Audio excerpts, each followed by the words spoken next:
Innal hamdalillah nahmaduhu wa nasta'inuhu wa nastaghfiruh wa na'udzu billahi min shururi anfusina wa min sayyiati a'malina. Man yahdihillahu fala mudilla lahu wa man yudlil fala hadiya lahu. Asyhadu an la ilaha illallah wahdahu la syarika lahu wa asyhadu anna Muhammadan 'abduhu wa rasuluhu alladzi la nabiyya wa la rasula ba'da, amma ba'd. Wa qala Allah ta'ala fil Qur'anil Karim, a'udzu billahi minasy syaithanir rajim. Ya ayyuhalladzina amanu taqullaha haqqa tuqatih wa la tamutunna illa wa antum muslimun. Wa qala Rasul sallallahu alaihi wasallam, man amila amalan laisa alaihi amruna fa huwa raddun. Puji serta syukur kita panjatkan kehadirat Allah Subhanahu wa taala, yang mana sampai saat ini Allah masih memberikan kenikmatannya yang begitu luar biasa kepada kita selaku hamba-Nya. Di antara nikmatnya ada yang disebut dengan nikmat sehat. Karena dengan nikmat sehat kita bisa melangkahkan kaki kita ke masjid untuk melaksanakan ibadah sholat subuh. Tidak sedikit orang-orang yang tidak mampu datang ke masjid karena keadaannya yang tidak memungkinkan, tidak bisa datang ke masjid karena kondisinya yang kurang sehat. Oleh karena itu bagi kita yang sekarang masih diberi nikmat sehat oleh Allah Subhanahu wa taala, harus senantiasa selalu bersyukur kepada Allah. Di antara cara bersyukur kepada Allah yaitu beribadah kepada-Nya. Selain itu ada yang disebut dengan nikmat iman, yang mana nikmat iman itu salah satu nikmat yang bisa menggerakkan hati kita untuk datang ke masjid. Karena tidak sedikit orang-orang yang badannya sehat, fisiknya sehat, kuat, tapi ketika disuruh oleh azan malah menutup telinga dan enggan mendatangi masjid. Ini menunjukkan bahwa mereka belum mendapatkan nikmat iman. Makanya ketika Allah memanggil dengan azan, mereka masih sibuk dengan kehidupan duniawi, bukan malah menyambut panggilan Allah Subhanahu wa ta'ala. Maka dari itu bagi kita yang sekarang hadir menyambut panggilan Allah untuk melaksanakan ibadah kepada Allah Subhanahu wa ta'ala, ini menunjukkan bahwa Allah masih menanamkan nikmat iman ke dalam diri kita. Oleh karena itu mudah-mudahan kita mampu menjaganya dengan baik, sehingga kita bisa melaksanakan ibadah tiap harinya dengan khusyuk karena Allah Subhanahu wa ta'ala. Di dalam surat Az-Zumar Allah Subhanahu wa ta'ala berfirman, a'udzu billahi minasyaitonir rajim, qul hal yastawil ladzina ya'lamuna wal ladzina la ya'lamun. Katakanlah oleh Muhammad, apakah sama orang yang memiliki ilmu dengan orang-orang yang tidak memiliki ilmu? Kata para ulama di sini menunjukkan bahwa ketika seseorang memiliki ilmu dengan ada orang yang tidak memiliki ilmu, maka orang yang memiliki ilmu justru lebih mulia daripada orang yang tidak memiliki ilmu. Karena percuma kita memperbanyak ibadah, sholat 5 waktu rajin, sholat tahajud rajin, saum sunnah Senin dan Kamis rajin, tapi ibadah itu semua tidak dilandaskan dengan ilmu, dilandaskan dengan kebiasaan, dilandaskan dengan kebiasaan masyarakat. Karena teman saya saum, akhirnya saya saum. Karena teman saya rajin ke masjid, akhirnya saya ikut ke masjid. Jadi mereka melaksanakan ibadah bukan semata-mata tahu ilmu, tapi ikut-ikutan. Kamu cek Sunda mah turut munding. Maka ibadah yang dia lakukan walaupun rajin selama hidupnya 20 tahun, 30 tahun, 40 tahun itu tidak akan bermakna, tidak akan membuahkan pahala di hadapan Allah Subhanahu wa taala. Karena Allah sendiri tidak menuntut ibadah itu harus banyak, tapi Allah menuntut kepada manusia, khususnya hamba-hamba Allah, menuntut ibadah itu untuk selalu diperbaiki, bukan diperbanyak. Yang mana Allah Subhanahu wa taala berfirman di dalam surat Al-Mulk, "Alladzi khalaqal mauta wal hayata liyabluwakum ayyukum ahsanu amala." Allah yang menciptakan kehidupan dan kematian itu semata-mata liyabluwakum ayyukum ahsanu amala, untuk menguji mana di antara kalian yang ahsan amal, amalnya paling baik. Jadi Allah di sini tidak berfirman ahsan amal, amalnya yang paling banyak, mana tidak, tapi ahsan amala, amalnya yang paling baik. Kata salah seorang mufassir, Al-Hafidz Ibnu Katsir, beliau menjelaskan ahsan amala itu maksudnya adalah pertama, amal ibadah dilaksanakan karena Allah. Jadi kita beribadah itu niat karena Allah, bukan karena orang lain, bukan ingin dipuji oleh orang lain, bukan ingin disebut soleh, ingin disebut ustaz, bukan, tapi lurus niatnya karena Allah. Yang kedua adalah mutaba'ah sunnati Rasul sallallahu alaihi wasallam, mengikuti contoh Rasul. Karena ketika ibadah yang tidak dilakukan, yang dilakukan tidak sesuai dengan contoh Rasul sallallahu alaihi wasallam, maka ibadahnya akan tertolak. Sebagaimana sabda Nabi sallallahu alaihi wasallam, "Man 'amila 'amalan laisa 'alaihi amruna fa huwa raddun." Barang siapa yang mengerjakan suatu amal ibadah, apapun itu, yang tidak pernah aku contohkan, fa huwa raddun, maka amalan itu akan tertolak. Ini menunjukkan bahwa wajibnya kita berilmu sebelum beribadah. Kita tahu dari mana sholat Jumat itu wajib kalau tidak berilmu. Kita tahu dari mana tata cara sholat, mulai dari takbir, diakhiri dengan salam, dan gerakannya seperti itu. Tahu dari mana kalau kita tidak belajar? Maka dari itu orang-orang yang belajar ilmu agama itu lebih mulia di hadapan Allah daripada orang-orang yang hanya sekedar ibadah. Ikhwatul iman rahimakumullah, sedang jemaah yang dimuliakan Allah Subhanahu wa taala. Ini menjadi renungan bagi kita bahwa yang namanya ibadah kita fokuskan untuk memperbaiki tiap harinya. Jangan dulu memperbanyak. Ketika kita mampu melaksanakan ibadah hanya sedikit, maka itu perbaiki terus. Ketika kita rasa ibadah yang kita laksanakan sudah baik, maka kita tambah. Jadi jangan sampai fokus kita itu menambah sampai lupa untuk memperbaiki. Di dalam hadis yang diterima dari sahabat Muawiyah radhiyallahu anhu, semoga Allah meridhoinya, qala, dia mengatakan, qala Rasulullah sallallahu alaihi wasallam, Rasulullah sallallahu alaihi wasallam bersabda, "Man yuridillahu bihi khairan yufaqihu fid din." Barang siapa yang Allah kehendaki kebaikan kepadanya, maka Allah akan pahamkan dia terhadap ilmu agama. Jadi hadis ini menunjukkan bahwa kebaikan seseorang itu dilihat dari segi ilmunya.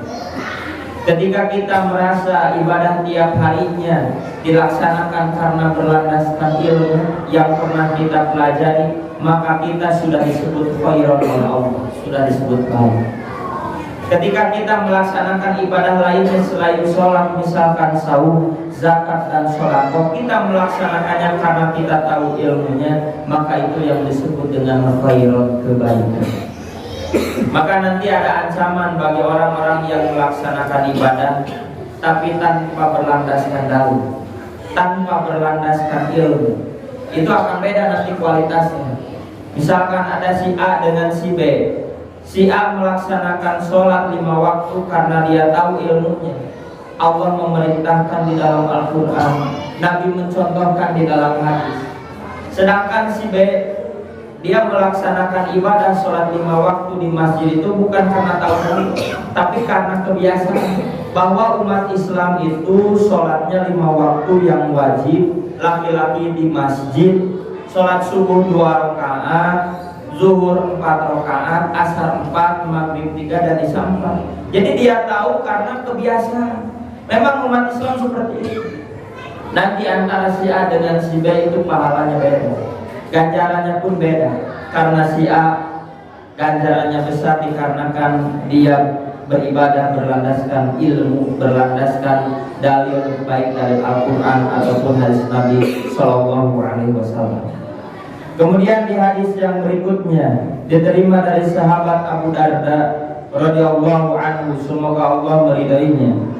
Kalau beliau mengatakan, sami'tu Rasulullah sallallahu alaihi wasallam yaqul, aku mendengar Rasulullah sallallahu alaihi wasallam bersabda. Nah, di hadis ini ada kalimat sami'tu, aku mendengar. Kalau kita tinjau dari ilmu hadis, mustalah hadis, bahwa lafaz sami'tu ini menunjukkan sahabat tersebut mendengar langsung, bukan dari orang lain. Karena yang namanya suatu berita terkadang kita mendengar langsung atau mendengar dari orang lain. Nah, kalau sahabat Abu Darda ini mendengar langsung, kalimatnya sami'tu. Jadi ketika kita nanti membaca satu kitab hadis, ada lafaz sami'tu, ini menunjukkan sahabatnya mendengar langsung, bukan melalui lidah orang lain. Kata Abu Darda, aku mendengar langsung Rasul sallallahu alaihi wasallam bersabda, man salaka sabilan yabtaghi bihi ilman, barang siapa yang menempuh satu jalan yang di sana diharapkan ada ilmu, sahalallahu lahu thariqan ilal jannah, maka Allah akan mempermudah jalannya menuju surga. Nah, di sini Nabi berkata dengan kalimat man salaka, barang siapa yang menempuh. Di dalam bahasa Arab yang namanya salaka, menempuh itu harus dengan cara berjalan kaki. Jadi kalau kita menghadiri pengajian ke masjid bukan lewat YouTube, bukan lewat media sosial, maka kita akan mendapatkan keutamaan, yaitu dimudahkan jalannya menuju surga. Tapi ketika kita hanya berdiam diri di rumah, senata ke masjid, dina HP ayat, dina YouTube, mau tahu tata cara sholat Nabi, kita tinggal klik. Tata cara sholat Nabi banyak ustaz yang menerangkan. Mau tahu bagaimana hati yang sakit itu, tinggal klik, ada di sana videonya. Tapi ketika kita hanya mengandalkan media sosial, menutup diri untuk menghadiri majelis ilmu, menutup diri untuk menghadiri masjid, maka tidak akan mendapatkan keutamaan. Kata Nabi, sahalallahu lahu thariqan ilal jannah, yaitu dipermudah jalannya menuju surga. Oleh karena itu, bukan berarti tidak boleh melihat video ceramah di YouTube ataupun media sosial yang lainnya, bukan tidak boleh. Tapi ketika itu dijadikan yang utama, itu baru tidak boleh. Yang namanya media sosial hanya dijadikan suplemen tambahan. Yang pokok tetap kita hadir ke majelis ilmu. Di Masjid Al-Fajar ada pengajian, kita hadir di sana. Bukan semata-mata melihat lewat HP, tapi hadir di majelis ilmu. Maka ketika kita tiap harinya sering menghadiri majelis ilmu, sahalallahu lahu thariqan ilal jannah. Ini bukan kata orang lain, tapi kata Nabi kita, Nabi Muhammad SAW. Ketika rajin menghadiri majelis ilmu, akan dipermudah jalan menuju surga. Siapa yang tidak mau? Yang namanya masuk surga itu susah. Yang namanya masuk neraka itu gampang. Kalau dulu sebelum Allah membentengi surga dengan neraka, masuk surga itu sangat mudah dan masuk neraka sangat susah. Dulu ketika Allah awal-awal menciptakan surga, Allah memerintah malaikat Jibril, wahai Jibril, silakan lihat surga sekarang dan lihat apa yang telah aku siapkan di dalamnya. Akhirnya malaikat pun melihat surga dengan kondisi yang ada di dalamnya, berupa kenikmatan yang tidak terbatas. Akhirnya malaikat setor kepada Allah Subhanahu wa Ta'ala, dan Allah pun bertanya, bagaimana pendapatmu tentang surga? Karena malaikat Jibril, demi Allah, tidak ada seorang pun yang ketika diceritakan tentang surga dengan nikmat-nikmatnya tidak mau masuk.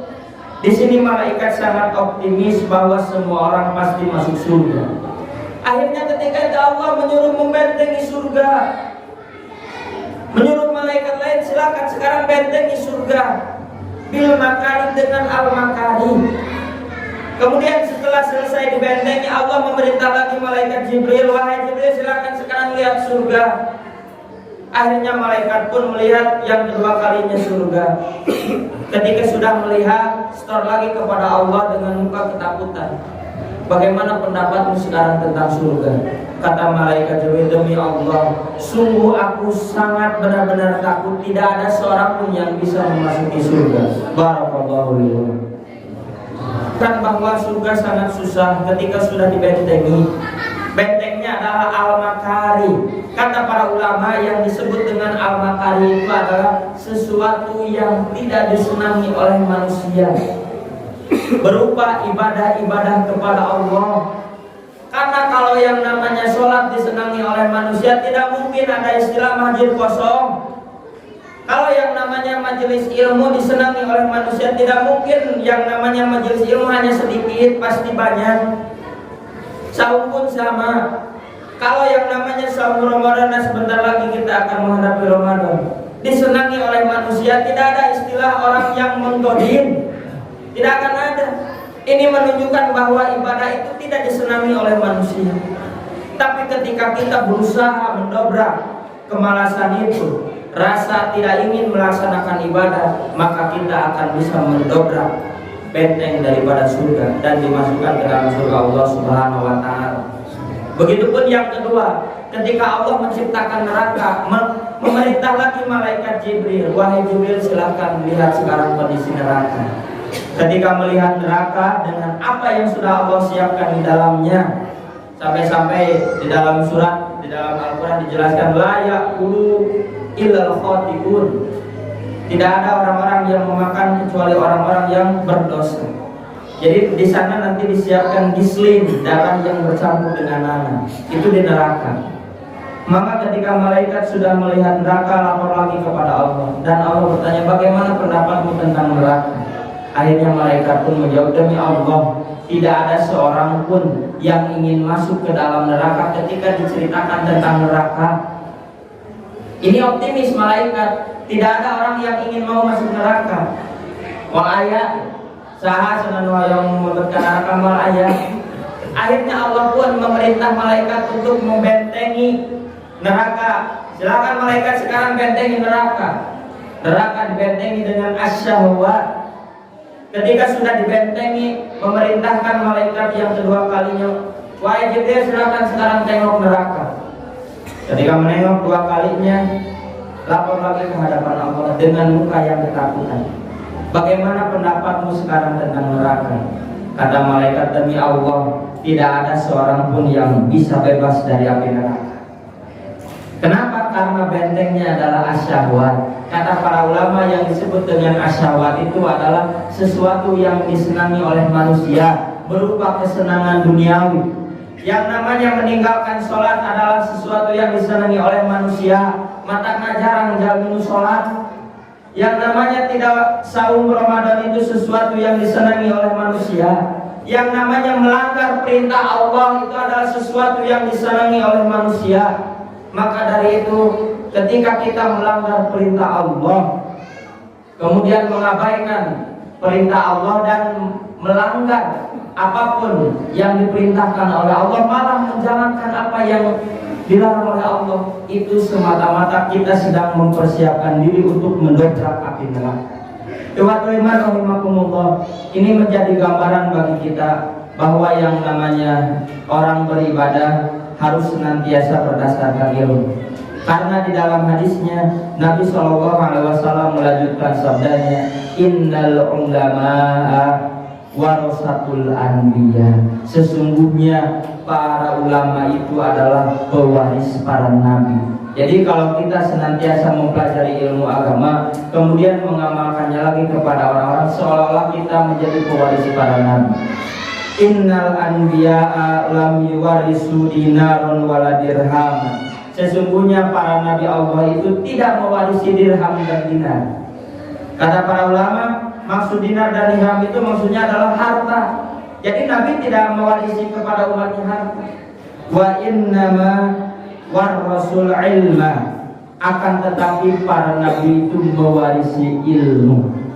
Maka ketika kita mempelajari ilmu agama dengan baik, kemudian setelah hafal, setelah paham, kita amalkan kepada diri kita. Setelah kita amalkan kepada diri kita, baru kepada orang lain. Itu semata-mata kita sudah mengambil warisan dari para nabi, yaitu ilmu. Ikhwatul iman rahimakumullah.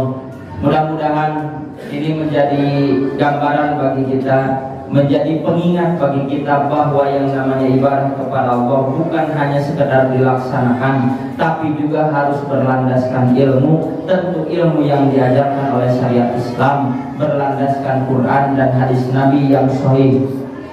Oleh karena itu, bagi siapapun yang ingin beribadah kepada Allah harus memperhatikan ilmu ini. Maka kalau ada di masjid majelis-majelis ilmu, silahkan datang. Kalau ada di masjid dimanapun itu, tidak terpatok hanya di Al-Fajar. Misalkan kita tinggal di daerah ujung Berung atau kita tinggal di daerah manapun, ketika di masjid ada majelis ilmu, diumumkan oleh DKM malam ini ada majelis ilmu, silahkan datang supaya kita terus menambah ilmu kita, agar ibadah kita semakin khusyuk kepada Allah Subhanahu wa taala. Karena ibadah yang diterima oleh Allah adalah ibadah yang khusyuk, ibadah yang berlandaskan dalil Al-Qur'an dan hadis sahih dari Nabi sallallahu alaihi wasallam. Rabbana la tuzigh qulubana ba'da idh hadaitana wa hab lana min ladunka rahmah innaka antal wahhab. Rabbana innaka jami'un nasi liyaumin la raiba fihi innallaha la yukhliful mi'ad. Rabbana atina fid dunya hasanah wa fil akhirati hasanah wa qina azabannar. Aqulu qouli hadza wa astaghfirullah li wa lakum.